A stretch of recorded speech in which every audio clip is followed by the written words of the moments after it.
Nima uchun tadbirkorlarga yurist yoki advokat kerak? Biz faoliyatimiz davomida juda ko'p tadbirkorlar bilan ishlaganmiz va ishlab kelyapmiz va mana shu faoliyatimiz davomida tadbirkorlarni juda katta moliyaviy jarimalardan oldini olib qolganmiz, ya'ni ularga yordam berganmiz. Misol uchun biz bir qurilish korxonasi bilan ishlash jarayonida soliq tomonidan tekshiruv amalga oshirilgan va quruvchi tashkilotga nisbatan 18,5 milliard so'm miqdorda jarima qo'llanilgan. Biz ushbu hujjatlarni o'rganib va ushbu jarima noto'g'ri ekanligini qonun hujjatlari bilan asoslab yuqori turuvchi tashkilotga xat bilan murojaat qilganimizdan so'ng ushbu jarima bekor qilindi.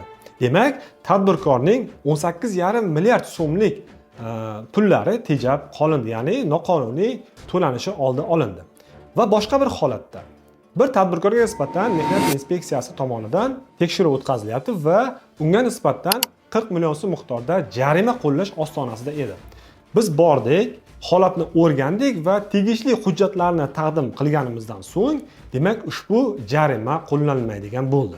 Boshqa bir holatni misol keltiradigan bo'lsak, bir katta qurilish tashkiloti va unga nisbatan yuristi yo'qligi uchun katta soliq to'lagan. Ya'ni 10 milliard so'm miqdorda soliq to'laganlik holatiga ko'rdik. Ya'ni unda advokat yoki yurist bilan maslahatlashmaganlik sababli asossiz ravishda noto'g'ri soliq to'laganlik holatiga ham duch keldik. Demak, hurmatli tadbirkorlar, agarda sizga malakali advokat xizmati kerak bo'lsa, bemalol bizga murojaat qilishlaringiz mumkin.